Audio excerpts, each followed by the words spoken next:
نبی اکرم صلی اللہ علیہ وسلم فرمایا، ابو سعید خدری رضی اللہ عنہ حدیث کے راوی فرماتے کہتے ہیں، جو کوئی جمعہ کے دن سورۃ الکہف کی تلاوت کرے تو اللہ تعالیٰ اس کے لیے 2 جمعہ کے درمیان جو ہے نور روشن کر دے گا۔ جو کوئی جمعہ کے دن سورۃ الکہف کی تلاوت کرے تو اللہ 2 جمعوں کے درمیان اس کے لیے نور کو روشن کر دیتا ہے۔ اور لائٹ، روشنی کبھی فائدہ مند چیز ہے، اس میں انسان کو دکھتا ہے، اور اندھیرا نقصان دہ اس لیے کہ اس میں آپ نہیں جانتے کیا آگے ہو سکتا۔ تو نور ہدایت آپ کے لیے کر دیتا ہے کہ 2 جمعہ کے بیچ میں یہ نور چمکتا رہتا ہے آپ کے لیے۔ کیا کرنا ہے اس دن؟ سورۃ الکہف کی تلاوت کرنا ہے پورے جمعہ میں۔ تو جمعہ کب چالو ہوتا ہے؟ جمعرات کی رات سے، تو وہاں سے لے کر تو دوسرے دن تک کبھی بھی کر سکتے، کوئی ضروری نہیں جمعے کی نماز سے پہلے، کوئی ضروری نہیں جمعے کی نماز کے بعد، کوئی ضروری نہیں جمعہ کے دن فجر کے بعد۔ آپ مغرب کے بعد سے لے کر جمعرات تھرسڈے گزر گیا، مغرب ہو گئی، وہاں سے لے کر سیکنڈ ڈے تک کر سکتے ہیں۔ ایک ساتھ بیٹھ کے کیجئے، یا ایک ساتھ نہیں ہو سکتے کسی وجہ سے تو توڑ کے کیجئے، انشاءاللہ کوئی مسئلہ نہیں کہ بھائی کچھ شروع کر دیا، پھر بیچ میں ٹائم آ گیا، نماز وغیرہ جا کے آئے، پھر آپ کا کنٹینیو کر لیا، اور ماشاءاللہ ایک ہاف این آور ہارڈلی زیادہ سے زیادہ ختم ہو گیا آپ کا سورۃ الکہف۔ ضرور پڑھے۔ اور سورۃ الکہف جب سب سے افضل اور سب سے عظیم دن میں پڑھنے کا حکم دیا جا رہا ہے تو میں آپ سے یہ کہوں گا سورۃ الکہف کی تفسیر پر بھی ذرا غور کرے کہ کیا وہ سندیش، کیا میسج اور کیا پیغام ہے سورت کے اندر کی سب سے عظیم اور سب سے افضل دن اس کو پڑھنے کا حکم دیا جا رہا ہے۔ جب آپ اس کو پڑھیں گے تو بہت ساری باتیں آپ کو پتہ چلیں گی۔ سورۃ الکہف کے اندر بہت سارے خزانے ہیں چھپے ہوئے، یاد رکھیے، جن کو آپ جب پڑھیں گے جمعہ کے اور سب سے افضل دن تو اس کو یاد رکھیں گے کہ یہ کیا ہے۔ اس کی پہلی 10 آیتوں کی صرف فضیلت یہ ہے اس سورۃ الکہف کی کہ جو اس کو تلاوت کرتا ہے کس سے محفوظ رہیں گا؟ دجال کے فتنے سے محفوظ رہیں گا۔ اور دجال کا فتنہ کیا ہے؟ صرف ایک روایت رکھتا ہوں اس تعلق سے کہ اللہ کے رسول صلی اللہ علیہ وسلم فرماتے ہیں، نوح علیہ السلام سے لے کر تمام انبیاءوں نے مجھ سے پہلے تک، مطلب آپ صلی اللہ علیہ وسلم پہلے تک دجال کے فتنے سے اپنی قوم کو ڈرایا ہے۔ نوح علیہ السلام پہلے رسول انسانی طرف بھیجے گئے، ان سے لے کر تمام انبیاءوں نے کس سے ڈرایا اپنی قوم کو؟ دجال سے۔ اور دجال کے فتنے سے بڑا کوئی فتنہ نہیں ہوا ہے، اس لیے تمام انبیاءوں نے ڈرایا ہے۔ اور صحابہ کو جب اللہ کے رسول صلی اللہ علیہ وسلم نے بات بیان کی، صحابہ کانپنے لگے اور ڈر گئے، کیونکہ وہ جانتے تھے آخری نبی کے بعد اس کا آنا تو طے ہے، لیکن ڈرانا پہلے نبی سے چالو، پہلے رسول ڈرا رہے ہیں اپنی قوم کو دجال کے فتنے سے۔ کتنا ڈینجرس فتنہ، اس سے بچنا پہلی 10 آیتوں کی فضیلت۔ کچھ نہ کچھ تو پیغام ہے ان 10 آیتوں میں، کھولیے اس پیغام کو، جائیے اس کی تفسیر اور اس کی گہرائیوں میں، پھر پتہ چلے گا کیا اسٹرانگ میسج اللہ دے رہا ہے، کیا سگنلز پاس کی جا رہے روز قیامت جو سب سے بڑا فتنہ آنے والا ہے اس سے بچنا ہے۔ تو یہ ہے میرے طرف سے پیغام اور ہدایت۔ دیکھو، ڈیکوڈ کرو اس کے پیغاموں کو، ان میسیجز کو دیکھو، اس کی تفصیلات میں جاؤ، اس کی تشریح میں جاؤ، اس کی گہرائیوں میں جاؤ، اور اپنے آپ کو اور اپنے آنے والی نسلوں کو دجال کے فتنے سے بچا لو۔ وہ دجال جو عظیم آنے والا ہے سب سے بڑا، اس کے علاوہ چھوٹے موٹے دجال تو انشاءاللہ یوں نکل جائیں گے۔ سب سے بڑے فتنے کا اس کے اندر حل ہے 10 آیتوں میں۔ ایک روایت میں کہ پہلی 10 آخری 10 کی بھی الفاظ ہے ایک حدیث کے اندر کہ آخری 10 بھی دجال کے فتنے سے نہ جاتے۔ سمجھا؟ سورۃ الکہف پڑھیے، نوجوانوں کے واقعے سے چالو ہوتی ہے جو اپنے رب پر ایمان لائے اور پھر وہ اپنی جانوں کو بچانے ایک گفا میں چھپ گئے، رب العزت نے ان کو نشانی بنا دی۔ جب اٹھے پتہ نہیں کتنے 100 سال بعد، بادشاہ ختم ہو چکا تھا، لوگ ایمان لا چکے تھے، یہ ایمان لائے تھے، کوئی ایمان والا نہیں تھا۔ جب یہ اٹھے دینوں سے تو سب ایمان والے تھے، لوگوں نے پہچان لیا، کہا اچھا تم تو وہ، تمہارے قصے مشہور تھے، لوگ بولتے تھے کچھ نوجوان چلے گئے، وہ تم پہچان لیا۔ لوگ پڑھیے سورت۔ اس دن خاص کیا ہوتا ہے جب یہ پڑھ لیتے ہیں آپ تو ایک جمعہ سے دوسرے جمعہ ایک نور آپ کے لیے روشن کر دیا جاتا ہے۔ یہ سورۃ الکہف کی فضیلت ہے، خاص طور سے جمعہ کے دن پڑھے جانے کے لیے۔ ٹھیک ہے، آئیے اب اس اوپر والی حدیث میں ایک جو نقطہ ہم کو اضافی ملا، اس سے پہلے کی حدیث میں بھی سیم تھا، آدم علیہ السلام پیدا کیے گئے، توبہ کیے، جنت میں ڈالے گئے، دنیا میں بھیجے گئے، انتقال ہوا اسی دن، یہ باتیں تو پتہ چل گئی ہم کو، لیکن ایک اضافی چیز تھی اس کے اندر، وہ یہ تھی اس میں ایک گھڑی آتی ہے، ایک ٹائم ہے جس میں مانگی گئی دعا اللہ رد نہیں کرتا سوائے حرام چیز نہ مانگی جائے۔ آئیے اس کے تعلق سے تھوڑی سی تفصیلات دیکھتے ہیں۔ ابو داؤد کی روایت ہے، نبی اکرم صلی اللہ علیہ وسلم فرمایا، کہا جمعہ کا دن 12 ساعت میں جو ہے 12 گھڑیاں اس کے اندر ہوتی ہے، 12 پارٹس جس کو بول لیجیے عام زبان میں۔ ٹھیک، تو اللہ کے رسول صلی اللہ علیہ وسلم فرماتے جمعہ کے دن میں 12 ساعت ہے، 12 گھڑیاں ہیں، 12 گھڑیاں ہیں یا 12 گھڑیوں کا ہوتا ہے۔ اس میں ایک گھڑی ایسی ہے کہ مسلمان اس گھڑی کو پا کر اللہ سے جو مانگتا ہے تو اللہ اسے ضرور دیتا ہے، لہٰذا اسے تم عصر کے بعد آخر گھڑی میں تلاش کرو۔ جمعہ کا دن 12 گھڑیوں میں آپ نے فرمایا تقسیم ہوتا ہے، اس میں ایک گھڑی ایسی ہے جس گھڑی کے اندر جو مومن دعا مانگتا ہے اللہ اس کی دعا کو رد نہیں کرتا ہے، اور اس گھڑی کو تم عصر کے بعد تلاش کرو، یہ آپ سے فرماتے ہیں، اور تم عصر کے بعد آخری گھڑی میں اس کو تلاش کرو۔ تو گویا جمعہ پورا دن ہے، پورے دن میں عصر کے بعد سے لے کر، اور ہم جانتے ہیں نا دن کب بدلتا ہے، تو میں سمجھ رہا ہوں علم ہوگا، دن مغرب سے بدلتا ہے اسلام میں، رات کے 12 بجے کے چکر میں مت جائیے، ٹھیک ہے، مغرب سے دن بدلتا ہے۔ اس کی دلیل کیا ہے؟ بہت زیادہ تفصیلات میں نہیں جاؤں گا۔ جب رمضان کا مہینہ آتا ہے تو پہلے کیا پڑھتے ہیں؟ تراویح، اور بعد میں روزہ رکھتے ہیں نا، تو مغرب ہوتے ہی چاند دکھ کیا رہی، رمضان شروع ہو گیا، اب تراویح ہوں گی آج، سمجھے آپ، ٹھیک ہے، تو مغرب سے شروع ہوتا ہے۔ اسی لیے جمعہ سے ایک دن پہلے کو اردو زبان میں کیا بولتے ہیں؟ جمعرات، جمعہ کی رات آنے والی ہے، آگاہ ہو جاؤ، ٹھیک ہے، اسی اس کو بولتے ہیں جمعرات، کہ جمعہ کی رات ابھی آ جاتی، یہ دن اہتمام کرو اس کا، ابھی سے پالو۔ تو گویا جمعرات کی رات، تھرسڈے کے دن مغرب سے جمعہ شروع ہوتا ہے، اسی لیے اس کو اردو میں جمعرات بولتے ہیں، جمعہ کی رات آج آ جاتی ہے ایک دن پہلے، پھر جمعہ آتا ہے۔ اب جمعہ کے دن عصر کے بعد آپ سے فرمایا اس کو تلاش کرو، تو جمعہ کے دن عصر کے بعد بولے تو دن کب ختم ہوتا ہے؟ مغرب میں، مغرب سے کیا لگیں گا؟ یوم السبت، ہفتہ لگ جائیں گا، سنیچر لگ جائیں گا، ٹھیک ہے، تو گویا عصر سے مغرب کے بیچ میں ہے۔ اس گھڑی میں مانگی گئی دعا کو اللہ رد نہیں کرتا سوائے حرام چیز نہ مانگی جائے، ڈن۔ بہت سارے لوگ مصیبتوں سے، بیماریوں سے، تکلیفوں سے، پریشانیوں سے، جسمانی پریشانیوں سے، گھریلو پریشانیوں سے، مالی پریشانیوں سے پریشان ہیں، بس اٹھا لیجیے اس دن کا فائدہ، منا لیجیے اس دن کو، حقیقت میں منا لیجیے اپنے رب کو، کروا لیجیے اپنی دعا قبول، رد نہیں کرتا اللہ مومن کی دعا سوائے حرام چیز نہ مانگے۔ تو آپ سے فرماتے ہیں اللہ ضرور دیتا ہے، لہٰذا اسے تم عصر کے بعد آخری گھڑی میں تلاش کرو۔ تو دیکھیے آپ کتنی فضیلت ہے اس یوم الجمعہ کی، جمعہ کے ایک دن کی، یاد رکھیے۔ تو آپ کوئی انسان یہ گھڑی کو کبھی غلطی سے بھی ضائع نہ ہونے دیں، خوب فائدہ اٹھائے اس گھڑی کا، یاد رکھیے، ٹھیک ہے۔ تو اللہ تعالیٰ نے جمعہ کے دن میں بھی عصر کے بعد کے وقت کوئی خاص فضیلت دی تھی جمعہ کے دن کے، تاکہ اس میں کیا جائے عمل بہت بہترین ہوتا ہے، دعا کے اعتبار سے قبول ہو جاتا ہے۔ اور جمعہ کب سے چالو ہوتا ہے میں تفسیر رکھ چکا ہوں، یہ تھرسڈے کے دن مغرب سے سورج غروب ہونے سے لے کر فرائیڈے کے دن سورج غروب ہونے تک چلتا ہے۔ اس کو اردو میں جمعرات کی رات، جمعرات ہی ایکچولی وہ جمعہ کی رات ہی ہے، جمعرات کی رات سے لے کر ہفتہ لگنے سے پہلے جمعہ کی مغرب تک ہوتا ہے، یاد رکھ، ٹھیک، تو اس میں پالے۔ اسی طرح جو ہے ابو داؤد اور حاکم اور نسائی کی روایت ہے، اس روایت کے اندر ہے اسے عصر کے بعد آخری ساعت میں تلاش کرو۔ تو گویا عصر کے بعد آخری حصے میں یہ وقت آتا ہے جس میں ہم خوب دعائیں کریں، یاد رکھیں۔ تو یہاں پتہ چلا کہ عصر کے بعد ہم کو یہ دعا کرنا چاہیے۔ اب آئیے ایک اور فضیلت اس دن کی کیا ہے۔ الحمدللہ ہم تمام مرد اور خواتین اس خطبہ جمعہ کے لیے جمع ہوئے ہیں۔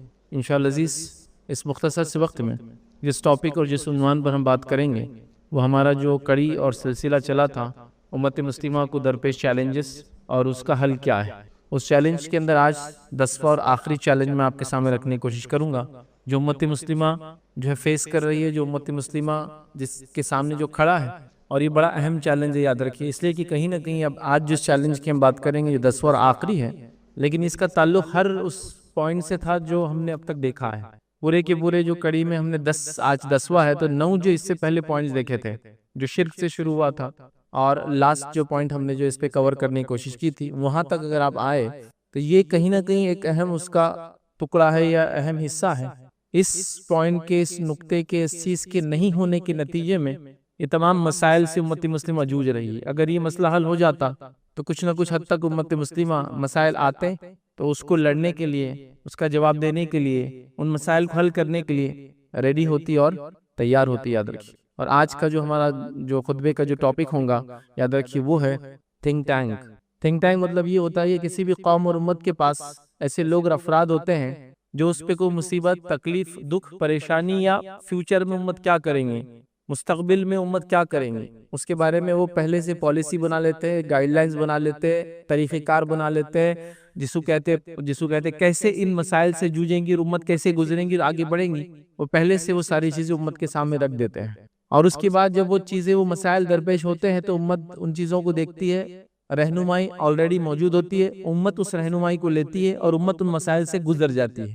ابھی امت کے پاس تھنک ٹینک نام کی کوئی چیز نہیں، یاد رکھی، مطلب وہ لوگ، وہ طبقہ جو سوچے اور امت کو جواب دے کہ امت ان مسائل سے گزر رہی ہے یا یہ مسائل آنے والے، چلے گزر رہی ہے وہ ایک الگ بات ہے، آنے والے ہیں اور اس کا حل یہ ہے، شریعت نے یہ بتایا، اور دنیاوی راستے یہ ہے، ہم جس ملک میں رہتے ہیں اس کے لا آف دی لینڈ یہ ہے، اور اس میں ہم اس طریقے سے اس مسئلے سے ایسے جوجیں گے، ایسے نکلیں گے، اور آگے کا لاہ عمل، آگے کا طریقہ کار، فیوچر پلاننگ اور مستقبل میں امت کیا کریں گی اس کا حل یہ ہے۔ لیکن امت مسلمہ کے پاس ایسی کوئی چیز نہیں یاد رکھی۔ یقیناً جو بات میں کہہ رہا ہوں یہ کوئی نئی چیز نہیں یاد رکھی۔ نبی اکرم صلی اللہ علیہ وسلم جب تک دنیا میں تھے تو اللہ رب العزت آپ کو وحی کے ذریعے گائیڈ کرتا تھا۔ تو اب نبی اکرم صلی اللہ علیہ وسلم دنیا سے جانے والے تھے، سلسلہ وحی کا رکنے والا تھا، تو اللہ کے رسول صلی اللہ علیہ وسلم نے ہم کو الٹرنیٹ کیا دیا تھا؟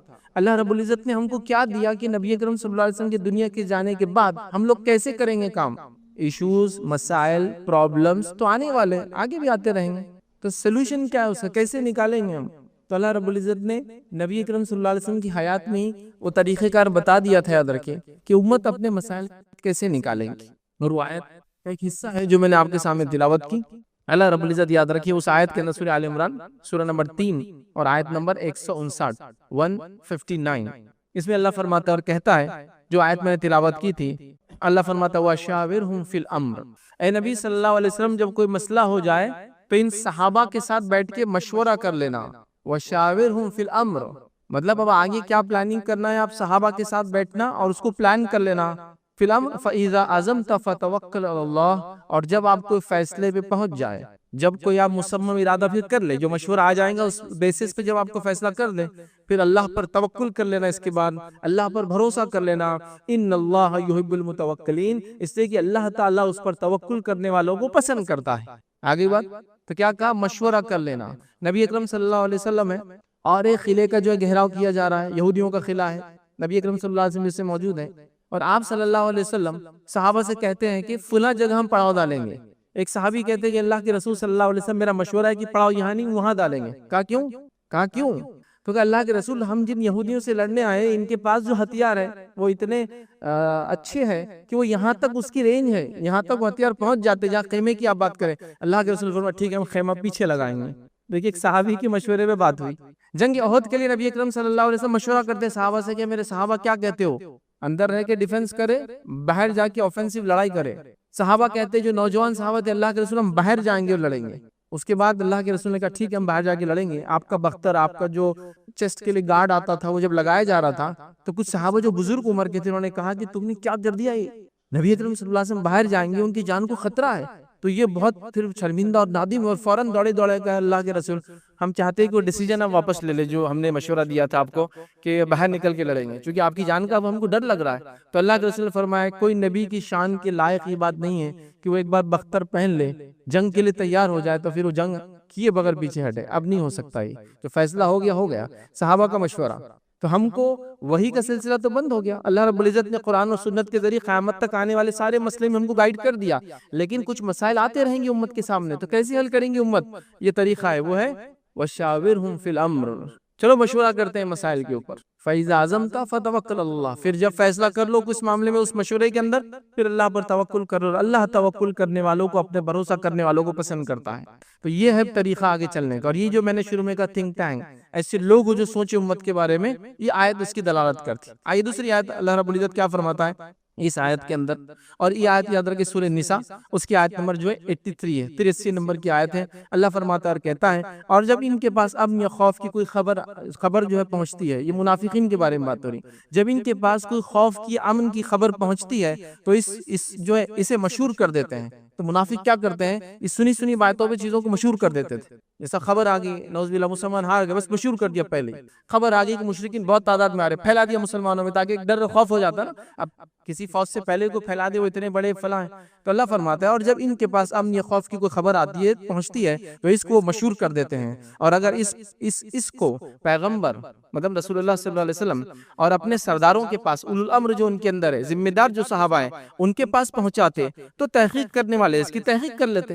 تو یہ بات پھیلانے سے پہلے منافقین کیوں نہیں ایسا کرتے کہ اللہ کے رسول صلی اللہ علیہ وسلم کے پاس چلے جائے، ان صحابہ کے پاس جائے، اولو الامر تھے، ہر صحابی ایک درجے کا نہیں تھا، یاد رکھیں۔ ہے نا، ابو بکر صدیق ہے اس کے اندر، عمر بن خطاب ہے اس کے اندر، عثمان بن عفان ہے اس کے اندر، علی بن ابی طالب اور دیگر یاد رکھے جن کا درجہ ظاہر سی بات ہے سب سے اعلیٰ ہے. تو کیوں نہیں جاتے اور اپنے سرداروں کے پاس، نبی اکرم صلی اللہ علیہ وسلم خود موجود ہے، بڑے بڑے صحابہ ہیں، ان کے پاس پہنچاتے اور وہ تحقیق کر لیں گے، اور تحقیق کر کے جو ہے کر لیتے. اگر تم جو ہے اللہ کا فضل تم پر اور مہربانی نہ ہوتی تو چند اشخاص کے سوا سب شیطان کے پیروکار ہو جاتے. یہ فالتو خبریں سن کر، یہ فیک نیوزیں سن کر، یہ صرف جو باتیں یہ منافقین نے مشہور کر دی ہے، اگر یہ باتیں تم سنتے تو سب شیطان کے پیروکار ہو جاتے. مطلب اس پہ کوئی ڈیسیجن لے لیتے تم، فلاں قوم نے آپ پہ حملہ کر دیا، جبکہ انہوں نے حملہ نہیں کیا، وہ صرف آپ سے بات کرنے آئے، بات مشہور کر دی، اب مسئلہ ہو گیا نا. تو یہاں اللہ رب العزت فرما رہا ہے کہ پھر کیوں نہیں بات جو ہے بڑوں کی طرف پہنچائی جا رہی، کیوں نہیں بات اللہ کے رسول کے پاس پہنچائی، کیوں نہیں صحابہ کے پاس جو اس کے اندر الامر ہے، ذمہ دار ہے، پھر وہ تحقیق کریں گے اور آپ کو اس کا تحقیق کرنے کے بعد بتائیں گے ایسا نہیں ہے جو تم بول رہے ہو.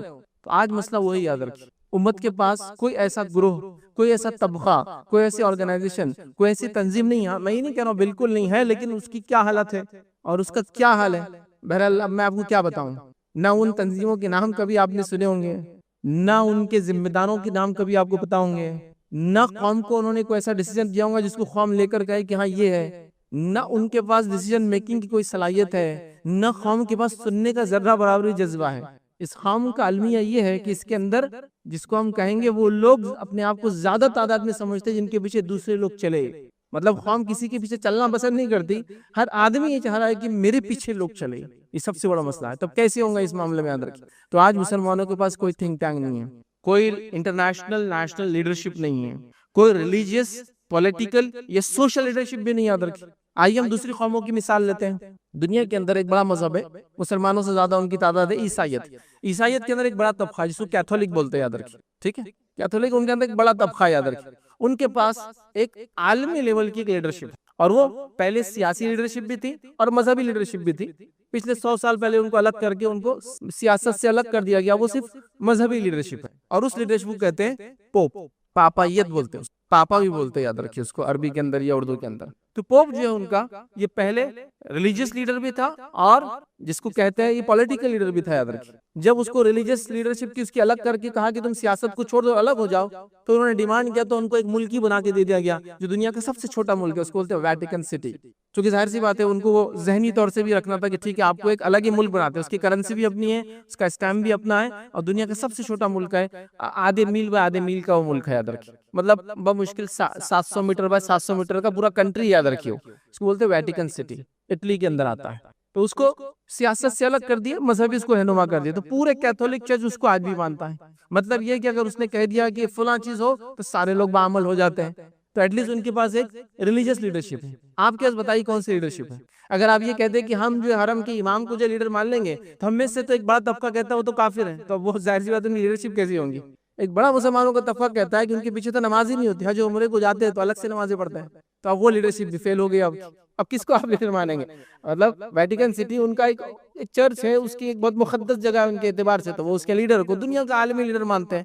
آپ کے پاس کیا ہے؟ آپ تو حرم کے امام کو مسلمان نہیں ماننے کو تیار. اکثر لوگ ان کے پیچھے نماز نہیں ہوتی، وہ تو فلاں ہے. اور مطلب آپ کا اور ہم امت مسلمہ اکثریت کا یہ کہنا ہے کہ نعوذ باللہ اللہ تعالیٰ اپنے گھر کی بھی حفاظت نہیں کر پایا اور وہاں ایسے لوگوں کو مسلط کر دیا جن کے پیچھے میری نماز ہی نہیں ہوتی.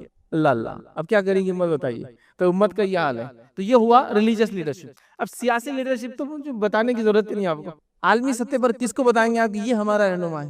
میں دیگر دنیا کے ممالک کے 50 بڑے بڑے ایسے اشخاص کے نام لے سکتا ہوں کہ آپ کہیں گے ہاں یہ عالمی لیڈر ہے. ان کو دیکھ کے لگتا ہے کہ ملک اور ملت کے لیے انہوں نے اور اپنے اسٹیٹ کے لیے کچھ نہ کچھ کیا. ایک فہرست ہے بھائی، ایک لمبی، مطلب اتنی لمبی ہے یہود و نصارہ کی اور دیگر اقوام عالم کی کہ میں اس کو گنا بھی نہیں سکتا ہوں.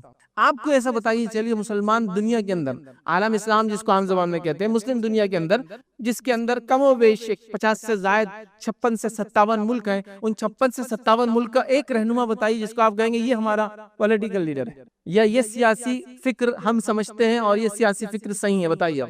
ہر طبقہ دوسرے طبقے کو جو ہے کافر، منافق اور ان کے پیچھے تو نہیں چلا سکتا. تو آپ کے پاس نہ ریلیجیس لیڈرشپ باقی رہی، نہ سوشو پولیٹیکل لیڈرشپ باقی رہی. مطلب وہ رہنمائی یا وہ لوگ جو جن کو آپ سوچیں کہ ہاں یہ سوچتے ہمارے بارے میں اور یہ چاہتے ہیں، بلکہ عالمی سطح پر ہمارے ممالک کا یہ حال ہے. یہ تھنک ٹینک نہیں ہونے کا نتیجہ یاد رکھیں. نبی اکرم صلی اللہ علیہ وسلم، خلفاء راشدین، صحابہ کا دور 110 ہجری تک چلا، یاد رکھیں. صحابہ کا دور تابعین کا دور کم بھی 250 سال، اس کے تبع تابعین کا دور یاد رکھیے، ان ادوار کے اندر آپ دیکھیں گے مسلمان دنیا کے لیڈر تھے، یہ پالیسی میکر تھے، دنیا ان کے مطابق چلتی تھی، یہ دنیا کے حاکم تھے یاد رکھیے۔ دنیا جو بستی تھی اس زمانے میں وہ میجر حصہ ان کے پاس تھا، مطلب جس پہ دنیا بستی تھی، ہیومن سیویلائزیشن جہاں جہاں تھی، جہاں بستی تھی، وہ سب ان کے کنٹرول میں تھا یاد رکھیے۔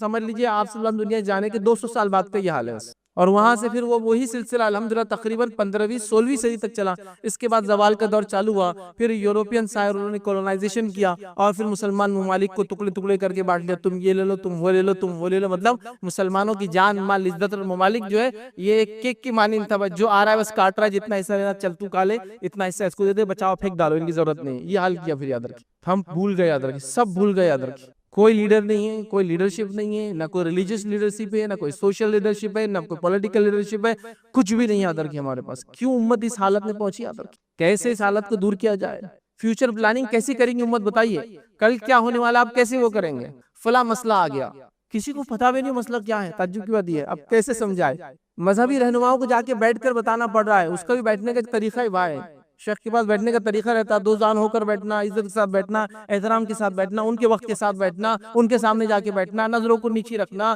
پھر انہیں وقت دینا، پھر آپ نے ان کو مسئلہ سمجھانا کہ اب انہوں نے فیصلہ لینا اگلا کیا کرنا ہے، تو اگلا آدمی خود بولتا ہے یہ کیا فیصلہ دیں گا آدمی میرے، جس کو مسئلہ سمجھانے کے لیے مجھے 4 گھنٹے 40 دن لگے، پہلے جا کر ٹائم لے کر 4 گھنٹے میں سمجھا پائے، تب بھی ان کو سمجھا اچھا ٹھیک ہے آپ بول رہے تو ہم بول دیتے ہیں، کیا فیصلہ ہوں گا میں نہیں سمجھ پاتا ہوں، امت کا، ان کا مستقبل کا، سیاسی حالات کا، سماجی حالات کا، ٹیکنالوجی وائز جو حالات آ رہے ہیں، چلو باقی چھوڑ دو، سائنس اور ٹیکنالوجی کی ترقی کہاں پہنچ رہی ہے یاد رکھیے، اب کیسے آپ کو کوئی گائیڈ کرے گا کہ کل جو آنے والی ٹیکنالوجی اس میں حلال و حرام کیا ہے، کھانے پینے سے لے کر دوائیوں سے لے کر ہر چیز میں ٹیکنالوجی کس لیول پر جا رہی ہے آپ سوچ بھی نہیں سکتے، مطلب جو چیزیں پہلے سمجھ میں نہیں آتی تھی، دکھتی نہیں تھی، وہ آپ اب محسوس کر سکتے ہیں، جو پہلے آپ مثال لے لیجئے میرے، آپ نے انگور کھایا اس سے پہلے، آپ بیج والا انگور کب کھایا تھا آپ نے سے پہلے، آپ سمجھ رہے ہیں، تو سائنس اور ٹیکنالوجی کہاں جا رہی ہے یاد رکھیے، آپ نے سنترا اور موسم بھی تو کھائی تھی، لیکن اس کے بیچ کے کتنے فروٹس آ گئے، کتنے، اس کسی کینوں بولا جا رہا ہے کہ سنترے کی طرف زیادہ، موسمی کی طرف کم فلاں ہے، یہ سب سائنس ٹیکنالوجی کا نتیجہ ہے کہ کئی الگ الگ پھلوں کو ملا کر اگلے پھل دے رہے،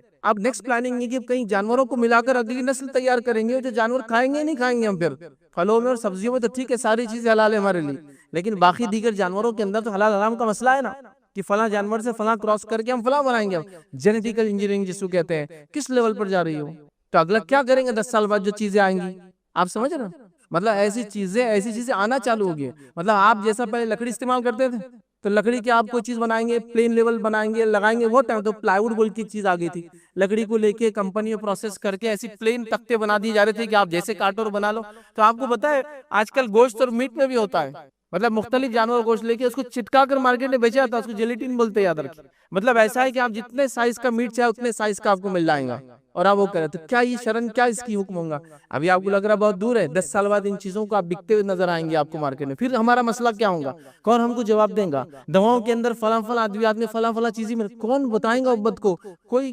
گائیڈنس ہی نہیں کہ فیوچر کیا ہونے والا امت کا، کون بتائیں گا، کوئی تیاری نہیں امت کی یاد رکھی، نہ بتانے والوں کو علم ہے، نہ سمجھنے والے شعور حاصل کریں، مطلب جہاں کچھ لوگ ہیں بھی جن کے پاس وہ صلاحیت ہے، وہ لیڈرشپ ہے، وہ سمجھا سکتے ہیں، خواہ ان کے پیچھے چلنے کو تیار نہیں، مسئلہ یہ بھی ہے، چونکہ ہر آدمی کہہ رہا ہے میرے سے زیادہ ہوشیار تو دنیا میں موجود نہیں ہے کوئی، کیسے ہوں گا امت کا یاد رکھیے، اب اس کے بعد جب لیڈرشپ ختم ہو گئی یاد رکھیے، تھنک ٹینک نہیں رہا ہمارے پاس، انٹلیکچوئلس ہمارے پاس نہیں رہے، ان لوگوں نے آرگنائزیشن کریٹ نہیں کی، تو ہمارے پاس کوئی پالیسی نہیں رہی یاد رکھیے کہ ہم کیسے جئیں گے، کیا کریں گے، کیا کھائیں گے، کب نہیں کھائیں گے، کیا پڑھیں گے، کیا نہیں پڑھیں گے، کہاں بچوں کو ڈالیں گے، کہاں نہیں ڈالیں گے، کیا چیز حلال ہوں گی اور کیا چیز حرام ہوں گی، مستقبل میں آنے والی سائنس ٹیکنالوجی میں کیا ہم لیں گے اور کیا ہم نہیں لیں گے، کیسے ہم کریں گے، کیسے ہم نہیں کریں گے، ماضی میں، پاسٹ میں علماء نے، ہمارے دینی طبقے نے، بہت ایڈوانس لوگ تھے یاد رکھیو، مسائل کو لکھا جو فیوچر میں آ سکتے ہیں، لکھا انہوں نے اس چیز کو، ایسا ہو سکتا ہے فیوچر میں، تو کیا کریں گے امت، مطلب وہ جب تھے اس سے 500 سال پہلے کا سوچ رہے تھے کہ اگلا ایسا ہو تو ہم کیا کریں گے، آج ہمارا حل یہ ہے کہ ابھی جس حالت سے ہم گزر رہے ہیں اس سے بھی 50 سال پرانی باتیں کی جا رہی ہے، جمعہ کا خطبہ ایک طرح سے ایک پلیٹ فارم ہے جس کے ذریعے آپ اپنی جدید یا مسائل یا حالات کو پیش کر سکتے ہیں، ان حالات میں بھی آپ دیکھیے لوگ 5 منٹ کا عربی خطبہ پڑھتے ہیں، اور اس میں بھی کبھی کبھار ایسا پڑھتے یاد رکھیے کہ وہ عثمانی خلافت کے دور میں لکھے ہوئے خطبے ہیں جس میں آخری عثمانی خلیفاؤں کے نام کے ساتھ پڑھتے ہیں، اور آج بھی ایسا پڑھتے ہیں کہ اللہ ان کو قائم رکھے اور دائم رکھے. خلافت ختم ہو کے 100 سال ہو چکے ہیں، اور آج بھی وہ خطبہ پڑھا جا رہا ہے کہ اللہ عثمانی خلیفہ کو قائم رکھے اور دائم رکھے جو جا چکے ہیں دنیا سے. مطلب خطبہ اتنا پرانا ہے، پہلے خطبہ خلیفہ کے نام سے لکھوائے جاتے تھے، یا حکمراں جو ہوتے ان کے نام سے لکھائے جاتے تھے. سمجھ رہے ہیں؟ تو لہٰذا وہ خطبے 100 ایئرز بیک جو دیے جاتے تھے آج پڑھے جا رہے ہیں. تو امت اب اگلی گائیڈنس کیسے حاصل کریں گے بتائیے، کیسے وہ رہنما حاصل کریں گے؟ اور تعجب خیز بات کیا ہے معلوم؟ تعجب خیز بات کیا ہے؟ جو لوگ عربی خطبے کے علاوہ اردو خطبہ دینے کے قائل نہیں، تعجب خیز بات یہ ہے کہ ان کے مسلک کے اندر عربی کے علاوہ دیگر زبان میں اذان دینا بھی جائز ہے. تو خطبہ کیوں نہیں ہو سکتا دیگر زبان میں بتائیے؟ فارسی میں اذان جائز ہے، تو ہم تو کہہ رہے ہیں اردو میں صرف خطبہ دینا ہے. تو نہیں، خطبہ جائز نہیں، لیکن چونکہ خطبے سے لوگ سمجھنا شروع کر دیں گے، سمجھیں گے تو پھر مسائل پیدا ہوں گے. تو پھر بولو مت امت، کچھ عربی سنا دو 5-10 منٹ کو، مسئلہ ایک بتا دو کہ بھائی فلاں مہینہ چل رہا ہے، اس مہینے میں روزے رکھے، زکات دے، حج کرے، فلاں کرے، فلاں، ہو گیا ختم. ٹھیک ہے، یہ تو تھا ہمارا ریلیجس معاملہ، دینی معاملہ ہو گیا. لیکن جس دنیا سے گزر رہے ہیں وہ تو ہم کو بول رہے کہ فلاں فلاں چیز نہیں ہوگی تمہاری شہریت چھین جائیں گی، تو اب میں اس مسئلے میں کیا کروں؟ وہ تو بول رہے فلاں چیز آپ کو لینا، کھانا پینا اور فلاں چیز کرنا ضروری ہے. کیا میرے دین کے اندر یہ اجازت ہے کہ میں چیز کھاؤں پیوں لگاؤں؟ میں اس کے بارے میں کیا کروں گا؟ کون سلوشن دے گا؟ کون ریپریزنٹ کرے گا؟ کون آگے بڑھ کر بات کرے گا؟ حالات دیکھیے اب کیا ہو چکی ہے. مطلب کس حالت میں ہم آ چکے ہیں، اور سسٹمیٹیکلی امت کو جو مس گائیڈ کیا گیا ہے، سسٹمیٹیکلی امت سے ذمہ دار اور ایسے لوگ جو باشعور باعقل تھے ان کو ختم کیا گیا ہے، ان کو ہٹایا گیا. یاد رکھیے، اور امت اس حالت میں آ چکی ہے، یاد رکھیے کہ آج ان کو پتہ نہیں ہے کہ کیا کرنا ہے، جس کے نتیجے میں کیا ہو رہا ہے معلوم آپ کو؟ قتل اور غارت گری، لوٹ مار عام ہو چکی ہے. یاد رکھیے، امت مسلمہ کی عزتوں کی، جان اور مال کی. آپ ذرا سوچو، کبھی خالی سوچو، کوئی ایک آدمی آتا ہے ایک رات، اور ایک آزاد ملک، آزاد انسانیت اس میں بس رہی کروڑوں کی تعداد میں، اور ایک رات میں اس ملک کو غلام بنا لیتا ہے، اور امت خالی دیکھ رہی ہے. ہم کو کیا لینا دینا اس؟ اب میں کتنی مثالیں دوں آپ کے سامنے، کیا بتاؤں، چونکہ کوئی گائیڈ کرنے والا نہیں امت. 2008 ہے، ایک رات ہے، ملک آزاد سو رہا ہے، دوسری صبح اٹھتا ہے، فجر میں تو غلام اٹھتا ہے. عراق غلام بنا دیا ایک ملک، اور آپ خاموش بیٹھے تھے. آپ کو لگا کیا ہوتا ہے اس؟ آپ کو اس میں اشارہ تھا کہ ہم کیا کر سکتے ہیں تمہارے ساتھ. تمہارے پاس نہ کوئی ریلیجیس لیڈرشپ ہے، نہ پولیٹیکل لیڈرشپ ہے، نہ تم کوئی دھکا لگا سکتے ہو. سسٹمیٹیکلی پھر ایک کے بعد ایک ملک آپ کے سامنے برباد ہوئے، جان اور مال اور عزت کتنی لوٹی، صرف اندازہ لگائیے نا، اندازہ لگائیے. عراق کے اندر صرف دوا نہ ملنے سے، ایمبارگو کی وجہ سے، دوا ہوتی ہے نا، میڈیسن، ویکسینیشنز نہیں ملنے کی وجہ سے، یہ خود امریکن ریکارڈ بتا رہے ہیں، 2 ملین سے زیادہ بچے مرے ہیں، 20 لاکھ سے زیادہ بچے صرف انجیکشنز جو ضروری ہے میڈیسن کے لیے نہ ملنے سے مرے ہیں. یہ قومیں جو ہم کو سکھا رہی ہے کہ ہم انصاف کے علمبردار ہیں، یہ 20-20 لاکھ بچوں کو صرف اپنی خواہشات کے لیے مار دیتی ہے. ہم لوگوں کو کیا پرواہ ہے؟ اللہ تو ہے نا، بس صحیح بات ہے، اللہ ہے، میں کہاں نہیں بول رہا ہوں. لیکن کیا یہ زندگی ہے؟ کیا اس کو جینا بولتے ہیں آپ کو؟ سپریم کورٹ کا ایک ڈیسیجن آیا تھا، ایک مسئلہ تھا، کاسٹ کا ایک ایشو تھا. تو کسی نے ایک کیس ڈالا تھا کہ فلاں آدمی نے، ہائی کاسٹ نے میرے ساتھ فلاں کیا. تو سپریم کورٹ نے ایک بڑا اچھا ڈیسیجن دیا تھا. اس نے یہ کہا تھا زندہ رہنا کوئی خاص بات نہیں ہے، ایک ڈگنیفائیڈ لائف، عزت کے ساتھ جینا یہ اصل جینا ہوتا ہے. کیونکہ ذات پات کے نظام میں عزت نہیں ملتی انسان تو خالی جینا نہیں. اگر کوئی کہ ہم تو تم کو زندگی دے رہے نا، لیکن گالی دے کر کھانا دیتے ہیں، گالی دے کر محنت لیتے ہیں، گالی دے کر جو پھر ہمارے محنت کا بدلہ دیتے ہیں، تو کوئی عزت والی زندگی ہوئی؟ تو اس نے کہا نہیں، جینا اصل نہیں ہے، ڈگنیفائیڈ لائف ہونا چاہیے، عزت کے ساتھ جینا اصل ہے. تو آپ دیکھیے جب یہ نہیں ہوتا ہے تو قتل گری کیسی مچتی ہے، اور جان مال اور عزت آبروئیں کیسی لٹتی ہے. میں آپ کو ایک فہرست بتا سکتا ہوں. یہ تو وہ ہے جو آپ نے، میں نے دیکھا بہت سارے لوگ اس میں ہو سکتا ہے پیدا ہو گئے اس زمانے میں. اس سے تھوڑا سا آگے چل جائے، یورپین ممالک کا اگر حال لے، بوسنیا، کبھی سنا تھا آپ نے وہ ملک کا نام؟ ابھی تو خیر آزاد ملک ہو چکا ہے، اسٹیٹ بن چکا ہے. کیا کچھ حال نہیں ہوا تھا وہاں، کس قسم کی جو ہے بربریت اور کس قسم کے حالات سے وہ ملک گزرا تھا، اور کیسے مارا گیا کہ 80,000 مردوں کو ایک ہفتے کے اندر مارا گیا تھا. 80,000 میل. یورپ کے ممالک میں آدھا کی 15-20 لاکھ پوری آبادیاں ہوتی ملک، 80,000 مردوں کو مارا گیا، اور سب مسلمان تھے جو بوسنیا کے رہنے والے تھے، جن کو ایک مخصوص قوم نے صرف قومی تعصب میں مارا تھا. نہیں معلوم؟ تو یہ ہوتا ہے جب آپ کے پاس تھنک ٹینک نہیں ہوتا ہے، ایسا ایک گروہ نہیں ہوتا ہے جو گروہ اپنے اندر یہ صلاحیت رکھتا ہو کہ قوم پہ نظر رکھے، قوم کیا کرنا ہے آگے اور ابھی کس دور سے گزری کیا کرنا بتائے. اور ایسی چیزوں کو جب ہٹا دیا جاتا ہے تو پھر آپ سب الگ الگ ہو جاتے ہیں، ایک ایک فرد الگ الگ ہو گیا. اب کیا طاقت ایک فرد کی مجھے بتائیے؟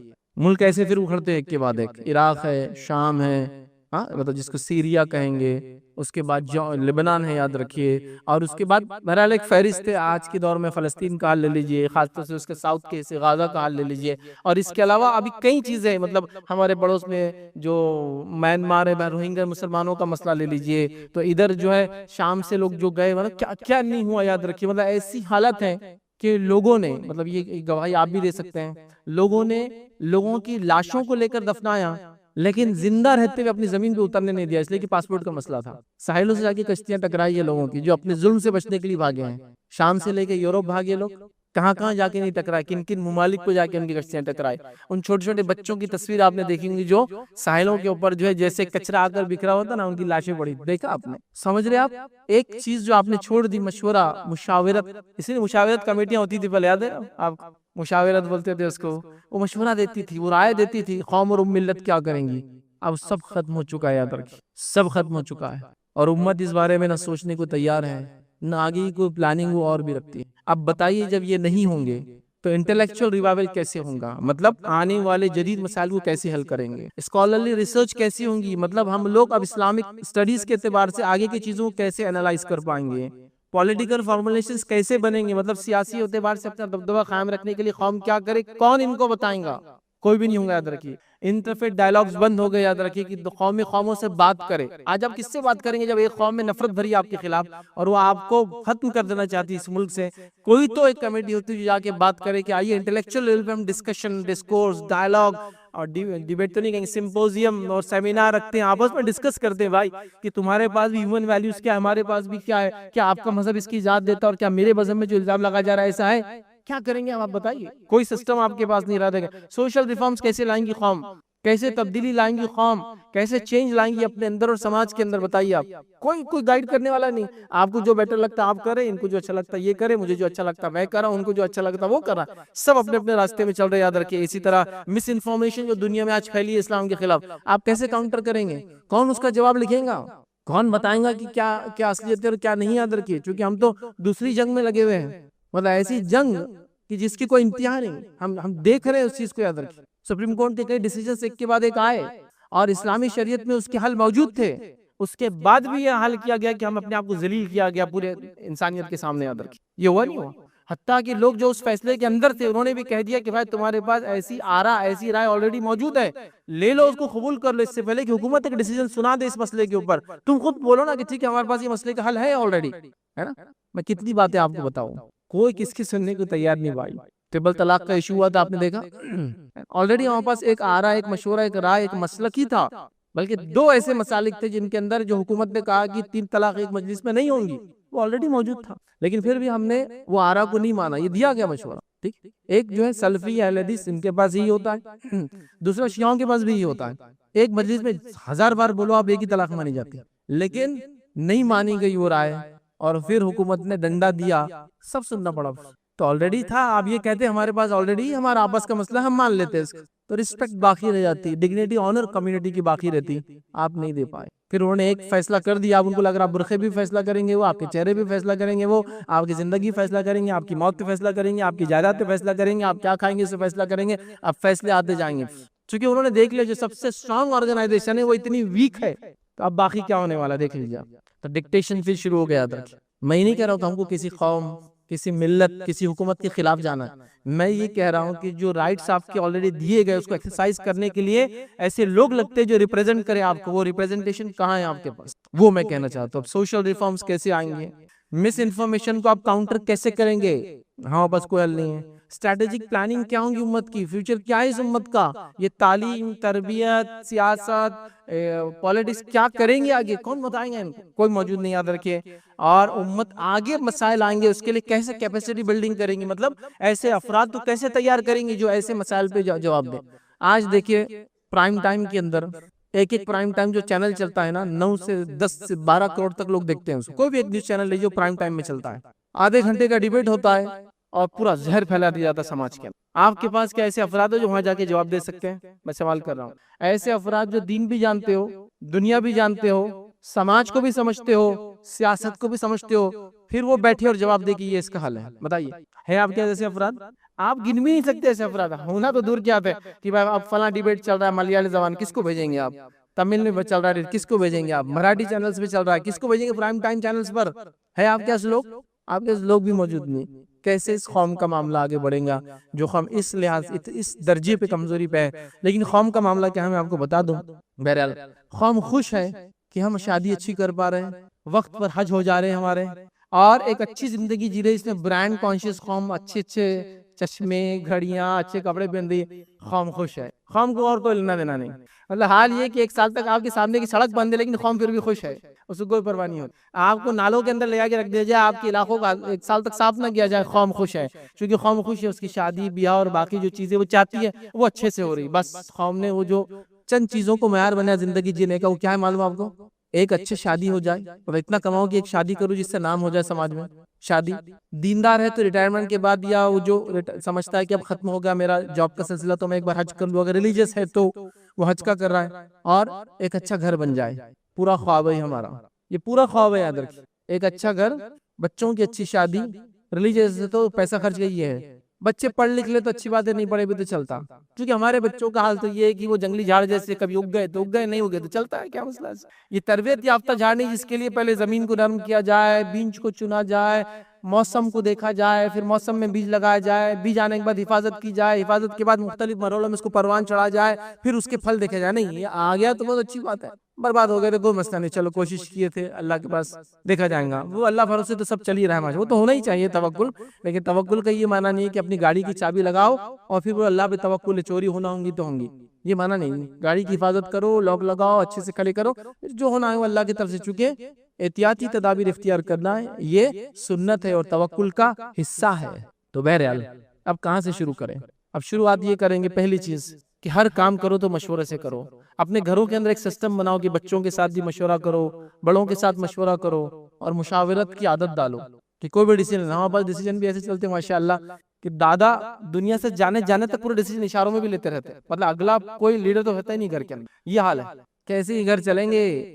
مشورے لے کے دادا آنکھ بند کرے تو اتنے چچا تھے، سارے کے سارے فیصلہ لینے والے لوگ ہیں. ورنہ دیکھیے ایک ذمہ دار گھر سے جاتا ہے، پورا سسٹم کولیپس، خاندان کی خاندان ختم ہو جاتے ہیں، وراثتیں کی ایسی بڑھتی ہے اور جائیداد ایسی ختم ہوتی ہے کہ اتنی بڑی کمپنی کے مالک تھے، مسلمان تھے، مر گئے، چاروں بچوں نے لوٹ کے کھا لیا، بیچ کے کھا گیا، کمپنی بند، فلاں بند، ہزاروں ورکرز کام سے وہ ہو گئے، ختم. امت کا وراثت تھی نا یہ، چلو کس کی ذاتی تھی لیکن امت کا حصہ تھا نا، ختم ہو گئے. چونکہ اس کی زکاتیں نکلتی ہوں گی، صدقات دیتے ہوں گے، سب ختم ہو گئے نا. امت کا جاب چلے گی، لوگ کوئی سوچ نہیں رہا.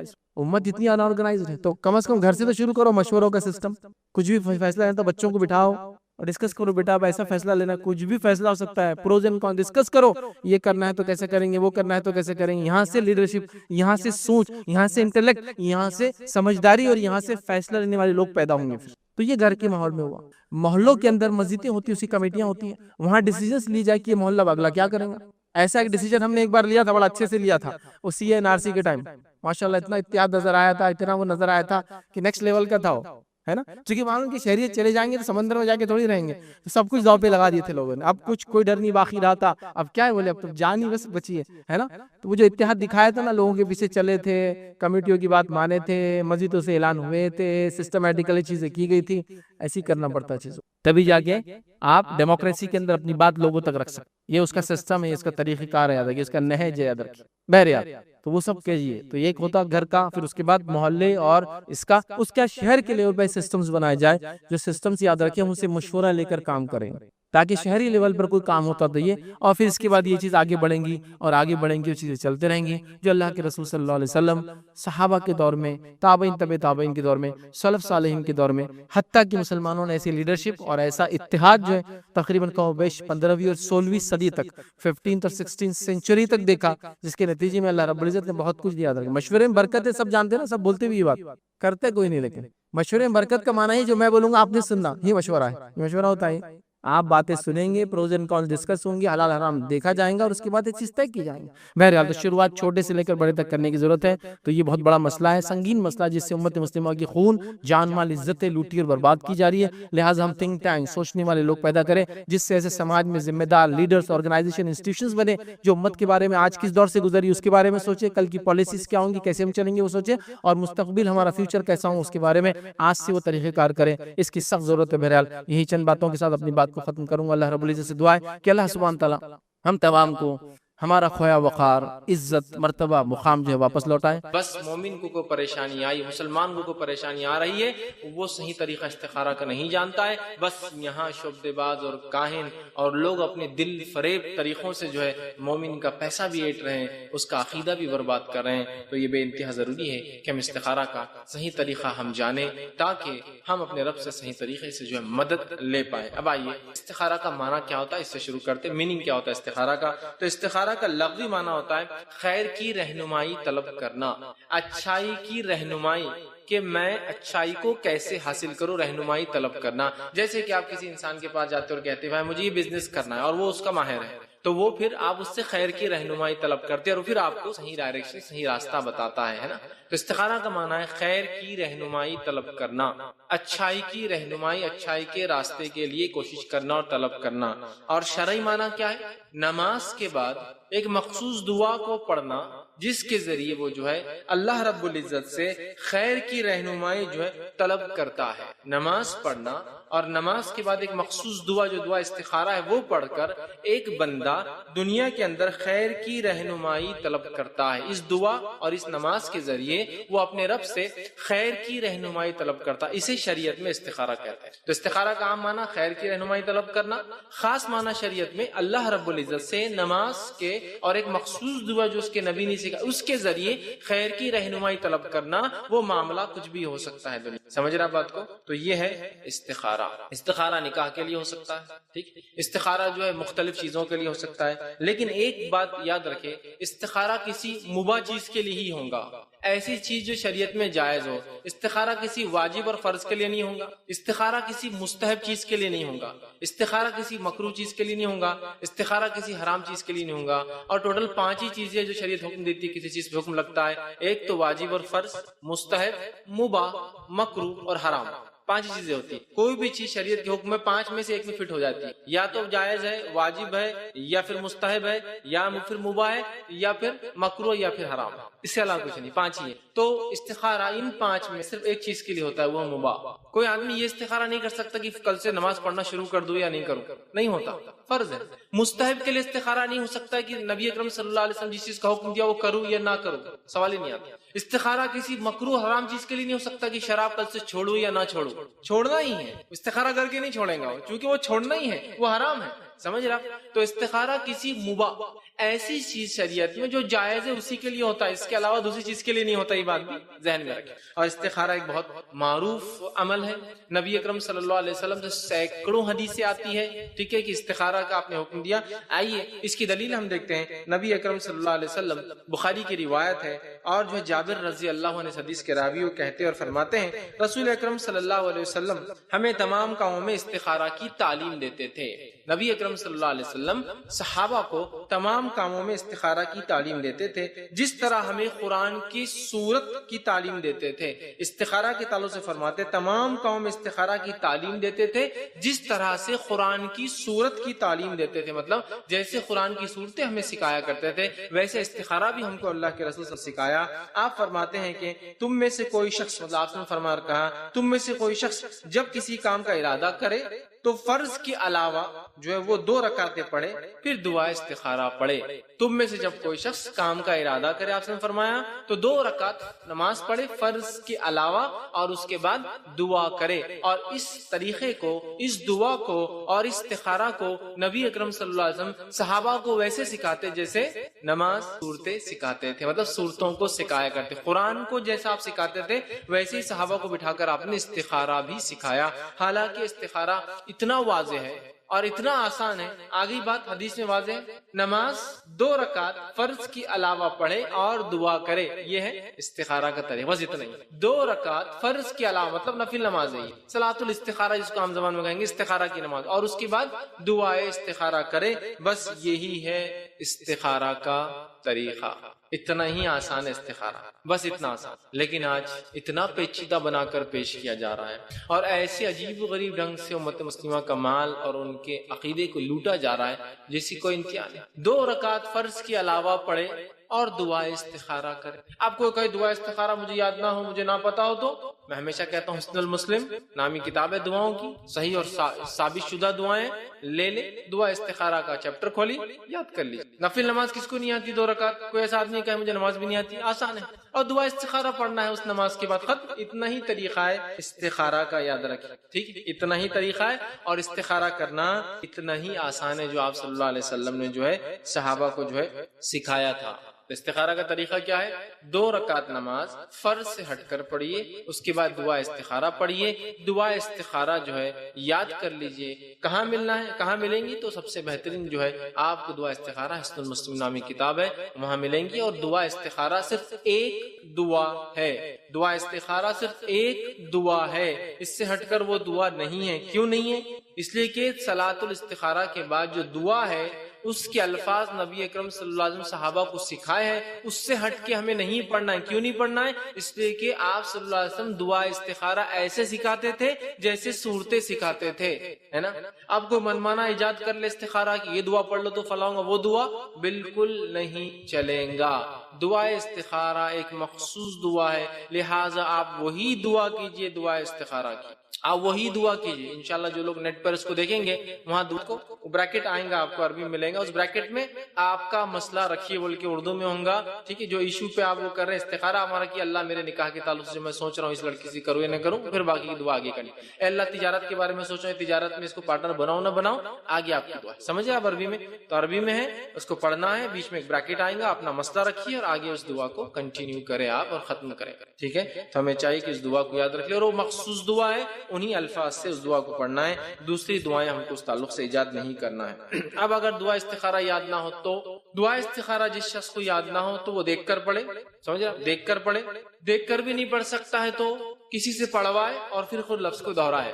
ایک آدمی ہے اس کو پڑھنا بالکل نہیں آتا عربی، وہ کسی سے پڑھوائے، کوئی اسے پڑھ کر سنا اور اس کو ریپیٹ کرے۔ کبھی ہوتا ہے لوگوں کو بہت مشکل سے صورتیں یاد ہوتی ہے، حالات، زمین، زمانہ، زبان، بہت سارے مشکلیں ہوتی ہیں، اللہ رحم کرے۔ تو بہرحال خود نہیں پڑھ سکتا ہے، دیکھ کر پڑھے، دیکھ کر نہیں پڑھ سکتا کسی سے پڑھوائے، لیکن کوشش کرے کہ عربی کو انسان ضرور سیکھے۔ لیکن کبھی ہوتا ہے قرآن تو عربی میں آ جاتا ہے پڑھنا، لیکن دعائیں مشکل ہوتی ہے، اس لیے کہ وہ ویسی عربی نہیں لکھی ہوتی جیسا کہ قرآنی آیتیں ہوتی، زیر زبر ہر چیز ہوتی ہے اس میں مختلف، بہت سی بار خالی دعا لکھی مشکل ہوتا ہے، تو کسی سے پڑھوا لے، ٹھیک ہے۔ اگر یاد نہ ہو تو یہ طریقہ اس کا ہے، دیکھ کر پڑھ لے، دیکھ کر بھی نہیں پڑھ سکتا تو کسی سے یاد مطلب پڑھے وہ آدمی اور آپ اس کے پیچھے دوہرا لے۔ استخارہ یاد رکھیے یہ صرف مباح عمل کے لیے ہوگا، ٹھیک ہے۔ کوئی شخص حج کروں یا نہ کروں اس کا استخارہ نہیں کر سکتا، ہاں یہ استخارہ کر سکتا ہے حج کس کے ساتھ کروں اور کون سے ٹریول سے کروں، لیکن حج کروں یا نہ کروں استخارہ کی ضرورت نہیں ہے، تو واجب اور فرض عمل ہے، سمجھ رہے بات۔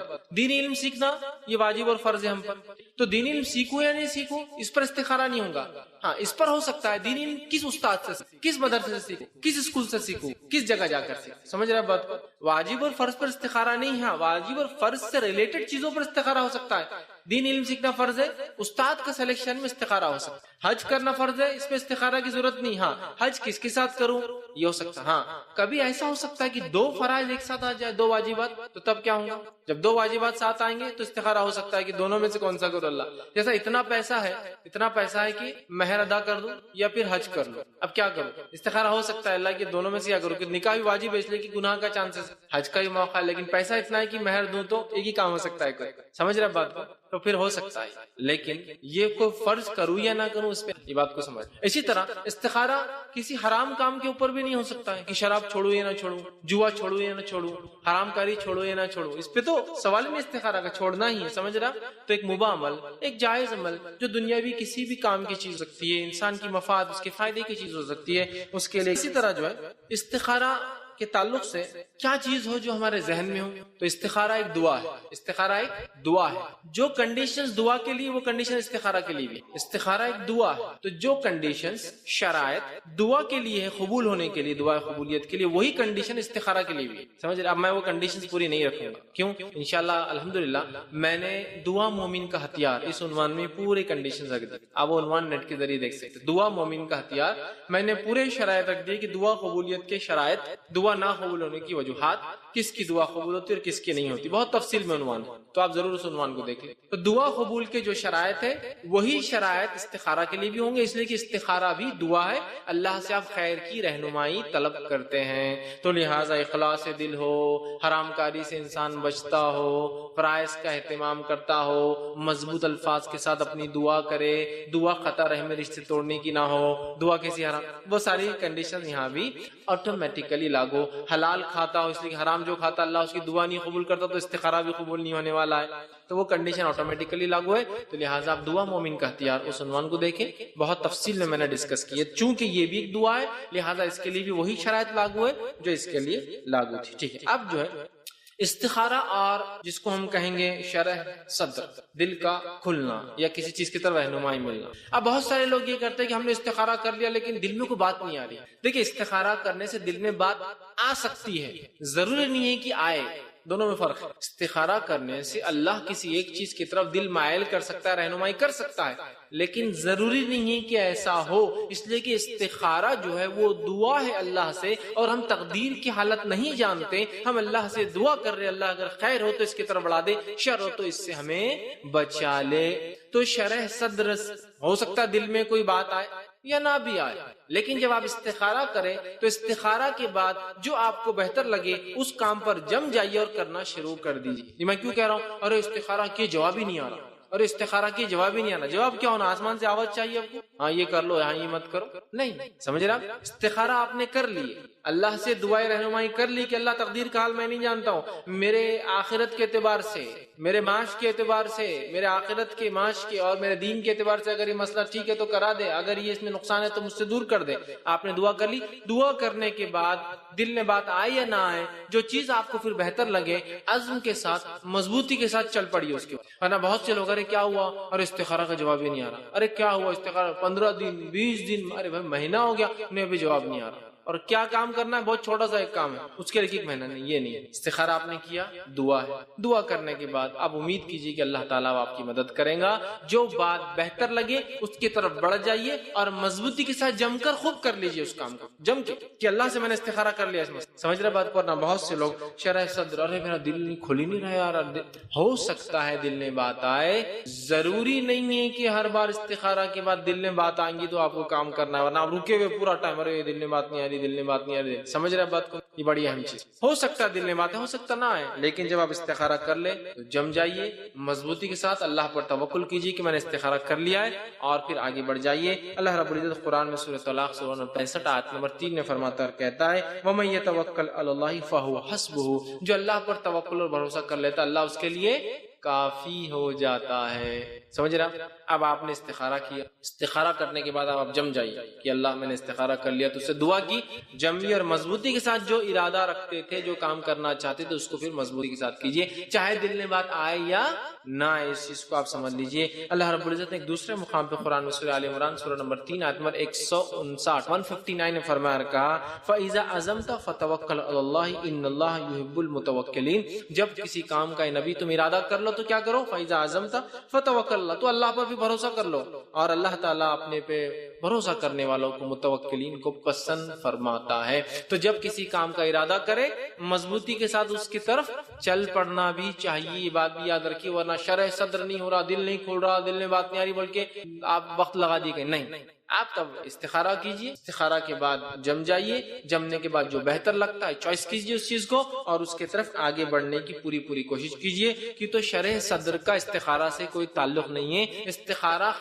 خیر کی طرف رہنمائی اللہ سے آپ مانگ رہے ہیں، وہ رہنمائی اللہ خود بخود کر سکتا ہے، وہ رہنمائی اللہ ہو سکتا ہے آپ کی کر دیا ہو کہ آپ دعا کرو گے، تقدیر میں لکھ چکا، دعا کروں گا تو میں اس کی رہنمائی کر دوں گا، وہ ہو گیا، آپ مضبوطی کے ساتھ اس کام کو آپ کو آگے بڑھ کر کرنا ہے، یاد رکھیں۔ اسی طرح جو ہے کچھ لوگوں کا یہ کہنا ہے کہ استخارہ کے بعد اگر دل میں کوئی ایک ارادہ آ جائے کہ استخارہ کر لیا، ارادہ آ گیا یہ کرنا، لیکن اس سے ہٹ کر آپ کوئی اور دوسرا کام نہ کریں جس کا آپ نے پہلے پختہ ارادہ کیا تھا۔ مثال کے طور پر میں نے ارادہ کیا کہ میں کام نمبر الف اور کام نمبر بے اور بی، میرے پاس دو کام ہیں، تو میں اس میں سے اے کر لیتا ہوں۔ یہ کب کر لیا میں نے طے؟ استخارہ سے پہلے، سمجھ لیجیے، اے کر لیتا ہوں، پھر استخارہ کیا نہیں کرنا چاہیے چونکہ میں بھول گیا تھا، لیٹ ہو گیا تھا، پھر میں نے استخارہ کیا اللہ اس معاملے میں خیر کی جو رہنمائی کرے اللہ میری، اور اس کے بعد ایسا لگ رہا ہے کہ میں اے نہیں بی کرنا چاہیے، یا بی نہیں ہے، لیکن جب میں نے استخارہ سے پہلے طے کیا تھا کہ اے کر لوں، مجھے زیادہ اچھا لگ رہا تھا الف والا کام، لیکن استخارہ کے بعد لگا کہ بے کرنا چاہیے بی والا کام، لیکن اس کے بعد بھی میں چاہتا ہوں کہ اے ہی کروں اس لیے کہ میرا دل اس پہ اطمینان ہو رہا ہے، تو اے بھی کر سکتے ہیں آپ۔ کوئی ضروری نہیں کہ استخارہ کرنے کے بعد شرح صدر ہوں گی اور جو دل میں بات آئیں گی اسی کو کرنا ہے، ضروری نہیں، سمجھ رہے ہیں بات کو؟ تو اگر کسی چیز کا پختہ ارادہ آپ نے پہلے سے کر رکھا ہو، اس کے لیے بھی استخارہ کر کے آپ اسی کام کو کیجیے۔ اگر میں نے کسی کام کا پہلے سے پختہ ارادہ کر بھی لیا ہوں تو اس کے بعد بھی میں استخارہ کر کے وہ کام کو کر سکتا ہوں، اس لیے کہ اب اللہ کی رہنمائی میرے اس کے اندر، سمجھ رہے اس بات کو؟ تو اس بات کو آپ جو ہے ذہن میں، اسی طرح جو ہے کسی دل میں ایک بات ہے، قلبی میلان ہے کہ میں ایک کام فلاں کام کروں یہ میرے لیے اچھا ہے، اور اس کے بعد بھی استخارہ میں نے کیا، تو اس کے بعد جو کام آپ کے دل میں تھا اسی کام کو آپ کر سکتے ہیں اس کے بعد بھی استخارہ کے بعد، چونکہ استخارہ دعا ہے، استخارہ کا تعلق یقیناً دل کی کھولنے سے، خواب کے دکھانے سے نہیں ہے، ہو بھی سکتا ہے لیکن اس کا تعلق اس سے نہیں، ورنہ لوگ سمجھتے دل میں کوئی بات آئی کیا، کوئی خواب دیکھا کیا، دل میں کوئی بات ہے، بس دو ہی چیزیں ہمارے پاس چلتی ہے ہندوستان میں کہ دل میں کون سی بات ہے اور خواب کیا دیکھا، جبکہ نہ دل میں بات آنے سے استخارہ کا تعلق ہے نہ خواب سے، استخارہ اللہ سے مدد ہے، اے اللہ میرے لیے خیر کا راستہ تو وہ کر، جیسا ہم مختلف دعاؤں کے ذریعے کرتے اللہ، سمجھ رہا بات کو؟ تو اس چیز کو ذہن میں رکھیں۔ اب استخارہ کے مراحل کیا ہوں گے، سٹیپس کیا ہوں گے، وہ آپ کو بتا دیتا ہوں۔ پہلا، کسی کام کا ارادہ، سیکنڈ استخارہ، کیونکہ بغیر کام کے استخارہ کیسا ہو، سیکنڈ استخارہ، تھرڈ مشورہ، استخارہ کے بعد بھی آپ مشورہ لے سکتے لوگوں سے، آپ بولیں گے کیوں، جب استخارہ ہوگا تو مشورے کی کیا ضرورت ہے؟ دیکھیے میں نے اس سے پہلے جو ہے یہ بات آپ کے سامنے رکھی تھی، نظر بد جو ہے اس کی حقیقت کے اندر، کہ تقدیر میں کیا ہے ہم نہیں جانتے، جو ہوگا وہ تقدیر میں جو ہے وہی ہونے والا ہے، اس کے بعد بھی دنیاوی تدبیریں کرنا، دنیاوی مشورے لینا، دنیاوی اعتبار سے چیزوں کو سوچ سمجھ کر کرنا، یہ انبیاء علیہ الصلوۃ والسلام کی سنت رہی ہے۔ جنگ بدر کا کیا فیصلہ ہوگا اللہ نہیں جانتا تھا، کیا جانتا تھا، اس کے بعد بھی اللہ کے رسول صلی اللہ علیہ وسلم کوشش کر رہے ہیں، تدبیریں لڑا رہے ہیں، بدر کے کنویں کو اپنے قبضے میں لے رہے ہیں تاکہ دشمن جو ہے پانی پی کے توانا اور طاقتور نہ ہو جائے، کر رہے ہیں نہیں تمام چیزیں، دنیاوی تدبیریں کر رہے ہیں، اس کے بعد دعا بھی کر رہے ہیں، ہے نا؟ تو دنیاوی تدبیریں کر کے دعا، صحابہ سے مشورے بھی لے رہے ہیں، تدبیریں بھی کر رہے ہیں، مطلب حکمت جو دنیاوی اعتبار سے عمل کر رہے ہیں، اور اللہ سے دعا بھی کر رہے ہیں، سمجھ رہے آپ؟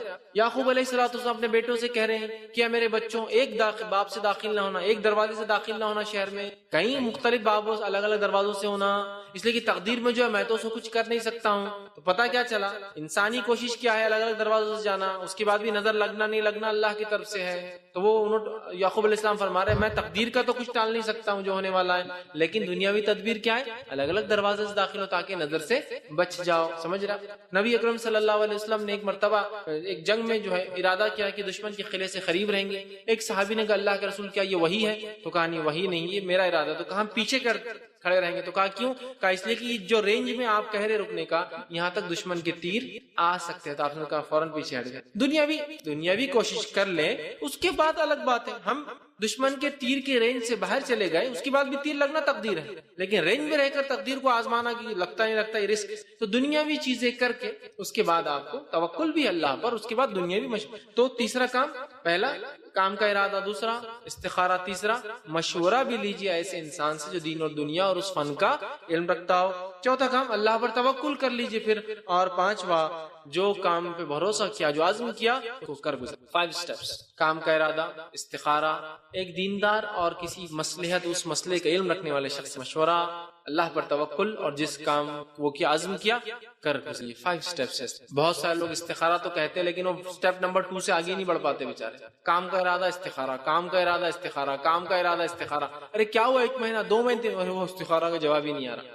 آگے بڑھنا ہے مشورہ، آگے بڑھنا ہے توکل، آگے بڑھنا ہے عزم کے ساتھ کام کرنا، یہ ایسا رہیں گے تو پھر تو سمجھ رہے ہیں بات، اس چیز کو سمجھنا۔ اب استخارہ اور خواب کا تعلق کیا ہے، اس لیے کہ بہت سارے استخارے جو ہمارے پاس چلتے ہیں اس میں یہ رہتا خواب آیا کیا، ایک تو دل میں بات آئی کیا، وہ چلو وہ فیس چلا گیا، آ بھی سکتی ہے میں نے کہہ دیا، لیکن ضروری نہیں کہ تو استخارہ کا تعلق دل میں بات آنے سے، اللہ کی رہنمائی سے، اور اللہ بہتر جانتا ہے ہماری تقدیر میں کیا ہے، وہ رہنمائی ہو سکتا ہے ظاہری طور سے مجھے دکھ رہا ہے یہ تو نقصان ہے، لیکن اللہ جانتا فائدہ ہے، ہو سکتا ہے ظاہر سے دکھ رہا ارے اس سے زیادہ تو فائدہ ہی نہیں ہے، اور ہو سکتا ہے اللہ جانتا نقصان ہے۔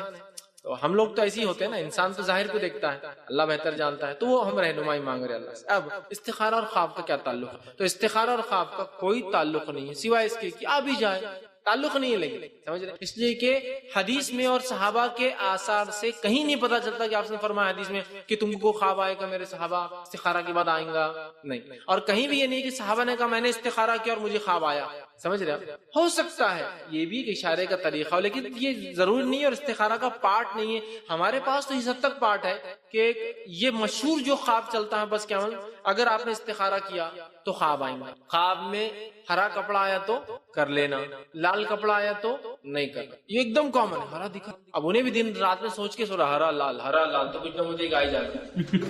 ایک بار میرے پاس بھی ایک صاحب ہے، بولے وہ ہرا اور لال کا مسئلہ رہتا تھا، میں نے کہا اگر آرنج آ گیا تو دھیرے دھیرے کرو، تو آرنج کا معنی ہوتا ہے وہ سگنل ہو گیا نا، ہرا گو، یلو گو سلو، مطلب سگنل اب چینج ہو رہا ہے، یا تو ادھر شفٹ ہوں گے یا تو ادھر شفٹ ہوں گے، تو ریڈ پہ جائیں گے اسٹاپ، یا تو پھر ہوتا ہے سلو، تو اب کیا کرنا، یلو آ گیا تو، اور اگر وائٹ آ گیا تو کمپرومائز کر لو، بہن بنا لو سامنے والی لڑکی، سمجھو رشتہ آیا، سفید آ گیا تو کمپرومائز کر لو، بہن بنا لو اس کو، کیا تو بولے ہرا کپڑا اور لال کپڑا، کہاں سے لائے؟ یہ تو ہندوستان میں ہے اور یہ تو سگنل کا معاملہ، ہرا اور لال، تو عجیب و غریب، میں نے کہا نا بات ہے عجیب و غریب بات، اور بس سب کیا ہوا خواب آیا ہے، خواب آیا کہ، اور یہ جناب بھی خواب ہی نہیں آ رہا ہے، خواب ہی نہیں آ رہا ہے، خواب ہی نہیں آ رہا ہے، اشارے پورے کھلے ہو جا رہے ہیں دنیا کے اعتبار سے، پورے کھلے اشارے اللہ دے رہا ہے، اس کے بعد بھی اس کو خواب نہیں آ رہا، اس لیے کہ استخارہ کا تعلق خواب سے جوڑ لی، استخارہ تعلق شرع صدر دل کی کھولنے سے ہم نے جوڑ کے رکھ دیا، اب دونوں نہیں ہو رہا تو آگے نہیں بڑھ رہا، مہینہ دو مہینے، یہ استخارہ کا خواب سے کوئی تعلق نہیں، آ جائے ایک الگ بات ہے، اللہ دکھا دے دس از گڈ، وہ الگ چیز ہے، تعلق نہیں ہے اس کا، یہ بات یاد جس کے لیے ہم ویٹ کرتے نہیں، وہ خواب آنا، وہ خواب نہ آنا، خواب نہیں آ رہا، خواب نہیں آ رہا، خواب نہیں آ رہا، خواب میں کیا آیا، خواب میں کیا آیا، اور بس وہ چل رہا، لال آ گیا تو فلاں ہرا آ گیا، تو یہ کامنلی لوگ کہتے ہیں، بالکل بے بنیاد اور فالتو باتیں، ہو سکتا ہے اللہ رہنمائی کر دے خواب میں، ہم انکار نہیں کرتے، لیکن ہم یہ بھی جانتے ہیں انبیاءوں کے علاوہ باقی ہم سب کے خواب سچے اور جھوٹے دونوں ہوتے ہیں۔ آپ سے ہم فرماتے خواب 3 قسم کے ہوتے ہیں، ایک رحمان کی طرف سے، اس کا بھی خواب کی خصوصیت دیکھ کر انسان خوش ہوتا ہے، دوسرا شیطان کی طرف سے، اس خواب کی خصوصیت اس کو دیکھ کر انسان ڈر جاتا ہے، تیسرا نفسیات سے، سائیکولوجی، 3 قسم کے۔ تو آپ نے فرمایا اگر رحمان کی طرف سے اچھا خواب دیکھے تو نیک لوگوں کو سنا، اچھے لوگوں کو بتائے، اپنے دوست احباب، برا خواب دیکھے تو کسی کو نہ بتائے، اس لیے کہ شیطان اس کے ذریعے ڈرانا چاہتا ہے آپ کو، ٹھیک ہے، اور وہ کچھ نہیں کر سکتا، صرف ڈرانا چاہتا ہے، اگر آپ اس کو بیان کریں گے تو ہوگا لوگوں کو آپ کے ڈر پتہ چل جائیں گے، ہے نا، حکمت ہے، تو بیان ہی نہیں کرنا ہے برے خواب۔ اور تیسرا نفسیات ہے، سائیکولوجیکل، کچھ بھی ہوتا ہے، کہیں بھی اٹھا پٹک چل رہی ہے، کبھی اڑ رہے، کبھی گر رہے، کبھی بھاگ رہے، کچھ بھی ہوتا ہے نا، کبھی بھاگ ہی نہیں سک رہے، شیر پیچھے لگا ہوا ہے، خواب ہے، خواب، اور خواب حقیقتوں پر مبنی نہیں ہوتے، عجیب و غریب ہوتے ہیں، اور وقت زمین زمانے کے اعتبار سے بھی آتے ہیں، وقت زمین اور زمانے کے اعتبار سے آتے ہیں، جیسا کہ کسی کو خواب آ رہا اس کے پیچھے شارک لگ گئی، انڈیا پاکستان میں ہم کسی کو بھی شارک پیچھے لگی والا خواب نہیں، شیر پیچھے لگتا ہمارا، لیکن آسٹریلین کو شارک پیچھے لگتی ہے اس خواب میں، چونکہ وہاں وہ لوگ تیرنے کو جاتے ہیں، بیچز بہت زیادہ ہے اور وہاں اکثر شارک اٹیک زیادہ ہوتے ہیں، سمجھ رہے نا بات کو، تو ان کے اعتبار سے شیر پیچھے نہیں لگتا، شارک پیچھے لگتا، سمجھ رہے، ہمارے پاس شیر پیچھے لگتا ہے اور کتے پیچھے لگتے ہیں، ہمارے ڈر الگ ہے، تو ہمارے خواب بھی الگ ہوتے ہیں۔ قدیم زمانے کے خواب، جب ٹرین ایجاد نہیں ہوئی تھی ان کے خواب میں الگ سواریاں آتی ہوں گی، آج کل ہمارے خوابوں میں ٹرین آتی، ہوائی جہاز آتے، ہے نا، کسی کے خواب میں جو اڑن تشتریاں آ رہی، کسی کے خواب میں فلاں ہو رہا ہے، تو زمین اور زمانے کے اعتبار سے خواب کی نوعیتیں بھی بدلتی، اور ہمارے بعد آنے والے لوگ اور بھی چیز، ان کو گوگل دیکھتا ہوں خواب میں، گوگل پہ کچھ ٹائپ کر رہا، پہلے زمانے میں لوگ کتاب پڑھتے ہوئے دیکھتے ہوں اپنے آپ کو کچھ چیز ڈھونڈ رہے، یہ بول رہا ہوں چارہ زمین زمانے اور حالات کے اعتبار سے خواب بدلتے ہیں، اور نفسیاتی اعتبار سے کچھ بھی ہو سکتا ہے، لیکن خواب کبھی بھی حقیقت اور مبنی نہیں ہوتے، یاد رکھیں۔ تو لہٰذا استخارہ سے خواب کا تعلق ہو سکتا ہے آ جائے، کوئی گارنٹی نہیں اور کوئی ضروری نہیں کہ خواب آئے تو آپ کو کام کرے، آپ کر سکتے ہیں۔ اسی طرح ایک کام کے لیے کئی استخارہ ہو سکتے ہیں اور کئی کاموں کے لیے ایک استخارہ ہو سکتا ہے، جیسے کہ اس کے تعلق سے ایک صحیح مسلم کی ایک روایت ہے، عبداللہ بن جو ہے زبیر رضی اللہ عنہ کا ایک واقعہ آتا ہے کہ ان کا ایک قول ہے کہ آپ نے جب کعبے کو جو ہے کعبے کا ایک حصہ جل گیا تھا تو لوگوں سے کہا کہ اگر تم میں سے کسی کا گھر جل جاتا تو تم اس کی تجدید کرتے، کعبہ لکڑی کا تھا، اس کو آگ لگ گئی تو تم اس کی تجدید کرتے، لیکن تم اللہ کے گھر کے لیے ویسا نہیں کر رہے ہو، اور آپ نے فرمایا کہا میں 3 بار استخارہ کروں گا اور پھر اپنی رائے پختہ کر کے تمہارے سامنے لا کے رکھ دوں گا۔ تو اسے پتا چلا کہ عبداللہ بن زبیر رضی اللہ عنہ کہہ رہے ہیں کہ میں 3 بار استخارہ کروں گا، کسی ایک مسئلے کے لیے، کعبے کی نو تعمیر، ریکنسٹرکشن کے بارے میں 3 بار، پھر اس کے بعد میں ڈیسیژن۔ تو پتا چلا ایک کام کے لیے کئی استخارہ ہو سکتے ہیں اور کئی کاموں کے لیے ایک استخارہ ہو سکتا ہے، جیسا کہ ایک رشتہ آیا، وہ لڑکی کا رشتہ ہے یا وہ لڑکے کا رشتہ ہے، وہ فلاں جگہ کماتا ہے، اس کے والد فلاں، ایک ہی سا استخارہ، اللہ یہ تمام لوگ میرے لیے خیر ہے کیا؟ کر لی, ختم ہو گیا معاملہ. ٹھیک, الگ الگ نہیں کہ یہ لڑکا خیر ہے کیا, اس کا خاندان خیر ہے کیا, اس میں فلاں ہو, ایک ہی ساتھ کر سکتے. تو کئی مسائل کے لیے ایک استخارہ, ایک مسئلے کے لیے کئی بار استخارہ, جیسا آپ کئی بار دعائیں کرتے ہیں ویسے استخارہ بھی ایک سے زیادہ جو کئی بار ہو سکتا ہے. ٹھیک, یہ بات ہوگی. اسی طرح جو ہے استخارہ کس وقت کیا جائے, یہ بڑا اہم سوال ہوتا ہے. اور ہمارے پاس تو انڈیا پاکستان میں ایک وقت خاص ہے, عشاء کی نماز کے بعد بنا کسی سے بات کیے کہ جا نماز پہ عشاء پوری پڑھنے کے بعد وتر کو ختم کرنے کے بعد 2 رکعت نفل پڑھ کر استخارہ کی دعا کر کے جا نماز پہ سو جاتا. تو پھر آئیں گا رات میں آپ کو حسین خواب, اس خواب میں آپ کو بتا دیا جائے گا کہ یہ آپ کا ہیرو ہے نہیں ہے, یہ ہیروئن سوٹیبل ہے نہیں, مطلب جو بیوی, مطلب لڑکا ہے لڑکی کے لیے کر رہا ہے استخارہ کی شادی کے معاملے میں, لڑکی ہے جو اس کے لیے استخارہ ہو رہا ہے کہ وہ لڑکا درست ہے نہیں ہے, تجارت کے لیے کر رہے ہیں, تو وہاں سو جانا بغیر بات کیے کہ بات کیے استخارہ ٹوٹ گیا.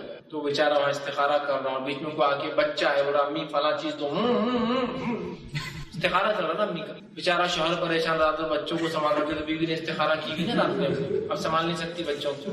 یہ ہمارے پاس کا استخارہ. یاد رکھیے استخارہ کا کوئی خاص طریقہ ثابت نہیں سوائے 2 رکعت کے بعد دعا.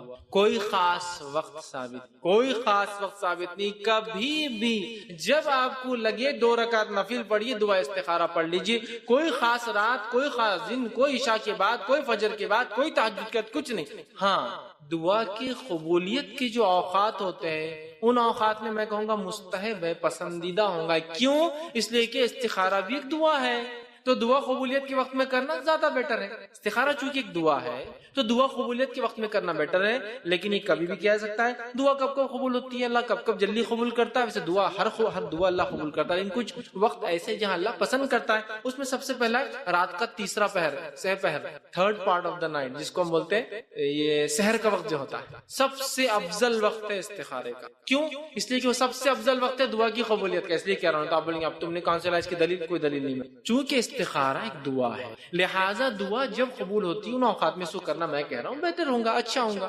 تو رات کا آخری پہر, تیسرا اذان اور اقامت کے بیچ, کیونکہ یہ تو عام بات ہے کہ اذان اور اقامت کے بیچ اللہ دعا قبول کرتا.